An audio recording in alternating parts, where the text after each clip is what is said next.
Hi hello வணக்கம், இது உங்கள் சிவி இசோன். சொல்லரும் எப்படி இருக்கீங்க? இப்போ பார்த்தீங்கன்னா ப்ரொமோன் வந்திருக்கு. நினச்சேன் ஆக்சுவலாக என்னடா இது, இந்த விஜய் பார்வதி இவ்வளவு ஸ்டஃபாக, அதாவது தைரியமாக வந்துட்டு எல்லாத்தையுமே இது பண்ணுறாங்களே, இவங்க ஆப்போசிட்டில் இருக்கிற யாருக்குமே பொறுக்காது. ஏன்னா நேற்றே பார்த்தீங்கன்னா நைட்டு வந்துட்டு ஒரு போராட்டம் திடீர்னு இறங்குறாங்க. விஜய் பார்வதி அதுக்கு மன்னிப்பு கேட்க மாட்டாங்க, இவங்களை வச்சு செய்யணும்னு சொல்லிட்டு அந்த கும்பல் அப்படியே புள்ளிகாங்கன்னு தான் சொல்லணும். ஏன்னா நிறைய வியூவர்ஸ் வந்து கமெண்ட்ஸில் போட்டாங்க, புள்ளிகாங்க சொல்லுங்கள், அவங்க பண்ணுற அட்டுடிங்களாம் ரொம்ப மோசமாக போயிட்டுருக்குன்னு.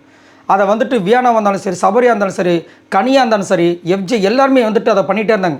அதுக்கப்புறம் இந்த பொண்ணு டக்குன்னு எதிர்பாராத விதமாக ட்விஸ்ட்டு கொடுக்குற மாதிரி சாரியானோடனே மூஞ்சி எல்லாருக்குமே மாறி போச்சு, செத்து போச்சு. அச்சிச்சோ, நம்ம வேறு மாதிரி பண்ணலாம் பார்த்தா இந்த பொண்ணு சாரி கட்டுச்சு, இதுக்கு மேலே என்ன பண்ணுறதுன்ற மாதிரி வந்துட்டு விட்டுட்டாங்க. இப்போது அடுத்தது அப்போ இந்த பொண்ணை வந்து எப்படி நம்ம இரிட்டேட் பண்ண முடியும்? இந்த பொண்ணை வந்து இரிட்டேட் பண்ணோம்னா எல்லாமே அதாவது வச்ச ஒர்க்கில் அந்த பொண்ணை ஒர்க்கில் நம்ம கலாச்சி பார்த்தோம், அந்த பொண்ணு டென்ஷன் ஆகலை. அதோட விஷயங்கள் அதாவது கமுருதினை வச்சு பேசணும், அதுலேயும் டென்ஷன் ஆகலை. அப்போது அடுத்தது பர்சனல் அட்டாக்கிங் பண்ணலாம். கமுருதினை வச்சு கூட பேசினா கூட அந்த பொண்ணு டென்ஷன் ஆக மாட்டுது, ஏன்னா அந்த பொண்ணு தெரியும் இவங்க இப்படி தான் பேசுவாங்கன்ட்டு.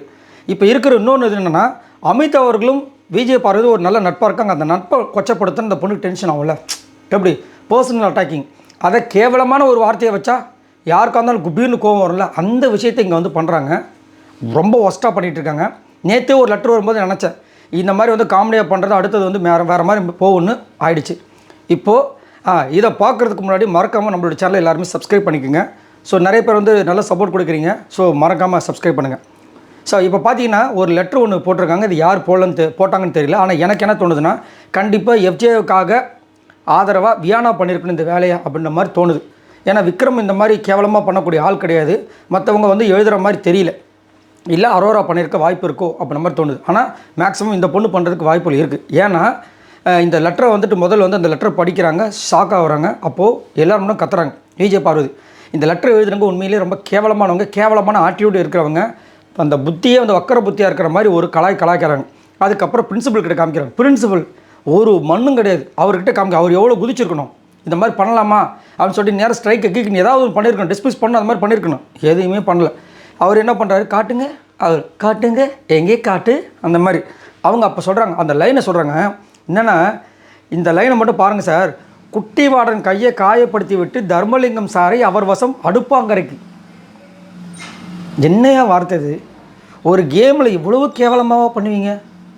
குட்டி வாடன் கையை காயப்படுத்தி விட்டு அவரை வந்து வெளியே அனுப்பிச்சிட்டு தர்மலிங்கம் சாரை தன்வசப்படுத்தி அடுப்பங்கரைக்கு அழைச்சி, எவ்வளோ கேவலமான ஒரு வார்த்தை. இதையும் வந்து காமெடி சொன்னால் சத்தியமாக வந்துட்டு மன்னிக்க முடியாத குட்டுறாங்க. இதெல்லாம் வந்து காமெடியே கிடையாது. அதாவது காமெடியை வந்து வரவேற்கல. இப்போ நேற்று வந்து கிண்டலாக பண்ணாங்க, அது ஓகே, அதுவே தப்பு, பட் அவங்க சிரித்து எடுத்துக்கிட்டாங்க. பட் இதெல்லாம் எப்படி பர்சனல் அட்டாக், அதாவது கேரக்டர் வந்து கேவலப்படுத்துறது, இதெல்லாம் வந்து ரொம்ப ஒஸ்ட்டு. இதெல்லாம் கண்டிப்பாக வந்து விஜய் சேதுபதி வந்து வச்சு செய்வார் அப்படின்றதெல்லாம் மாற்றுக்கிறது கிடையாது. ஏன்னா ஒரு வார்டன் ஸ்டேஜில் இருக்கிறவங்க, ஒரு டீச்சராக இருக்கிற ஒரு பொறுப்பில் இருக்கவங்க, அவங்களுடைய அந்த இதையே வந்து கேவலப்படுத்துகிற மாதிரி. ஏன்னா அவங்க என்ன வேடம் தரித்திருக்காங்க, அதை வந்து இந்த மாதிரி வந்து ரெண்டு பேருக்கு லிங்க் பண்ணி அதுவும் வந்து அடுப்பாங்கரைக்கு, அது ஒரு காலத்தில் அதெல்லாம் எவ்வளோ பெரிய ஒரு மோசமான வார்த்தை தெரியுமா? அதை சொன்ன உடனே இவங்களுக்கு ரொம்ப அப்படியே அமித்லாம் தலைமையில் கை வச்சிட்டார். ஐயோ, நான் கல்யாணம் நான் வந்து எவ்வளோ, அதாவது ஏன்னா நான் பார்த்த வரைக்கும் இந்த சீசன் என்னை பொறுத்த வரைக்கும் தூய்மையான உள்ளம் படைத்த ஒரே ஒரு நபர் நம்ம அமித் சார் தான். ரொம்ப நல்ல ஒரு மனிதன். அவரை வந்து இந்த பொண்ணு கூட வந்து சேர்த்து வச்சு, அந்த பொண்ணு பாவம் எவ்வளோ ட்ரை பண்ணி நம்ம கோவப்படக்கூடாது வந்துட்டுருக்கு, ரெண்டு பேரும் லிங்க் பண்ணி இவ்வளோ கேவலமாக எழுதுனா அவர் எவ்வளோ கஷ்டப்படுவார். அப்படியே தலைமையில் கையை வச்சுட்டு போய் உட்காந்துட்டார். அதுக்கப்புறம் நைட்டும் வந்துட்டு அவங்க வந்து ஸ்ட்ரைக் மாதிரி ஏதோ பண்ணுறாங்க, எல்லா டீச்சர்ஸும் உட்காந்துட்டு இருக்காங்க, எஃப்ஜே உட்காந்துட்ருக்காரு.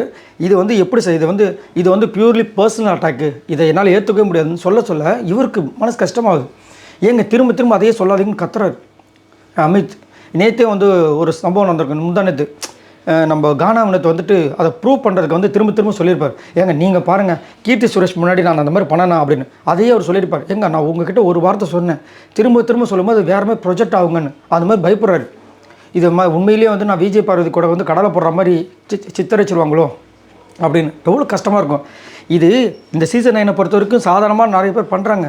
இப்போ விஜய்க்கெலாம் அது கவலை இல்லை, வியானா கவலை இல்லை, இன்னும் ஒரு சில பேர் கவலை இல்லை. ஆனால் இதை வந்துட்டு ரொம்ப சீரியஸாக பர்சனலாக எடுத்துக்கிறவங்களுக்கு ரொம்ப கவலையாக இருக்கும். அது அமித்க்கு வந்திருக்கு.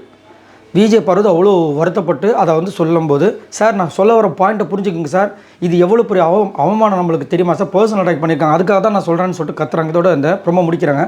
இது ரொம்ப தவறான விஷயம். இதை வன்மையாக வந்துட்டு விஜய் சேதுபதி வச்சு செய்யணும், கண்டிக்கணும். எனக்கு தெரிஞ்சு கண்டிப்பாக வந்து எஃப்ஜே, வியானா, அரோரா, அதுக்கப்புறம் விக்ரம் எனக்கு வந்து இவ்வளோ கீழ்த்தரமாக பண்ண மாட்டான்னு நினைக்கிறேன். ஏன்னா ரொம்ப வக்கரமாக அதில் எழுதியிருக்காங்க. வக்கரம் சொல்கிறதுனால விக்ரம்னு நினைக்காதீங்க. மற்றபடி யாரும் தெரியல. உங்களுக்கு என்ன தோணுது, இந்த லெட்டர் யார் எழுதுப்பாங்கன்னு நினைக்கிறீங்க? மறக்காமல் கீழே கமெண்ட்ஸ் பண்ணுங்கள். பாய் நண்பர்களே, மறக்காமல் சப்ஸ்கிரைப் பண்ணுங்கள் நண்பர்களே.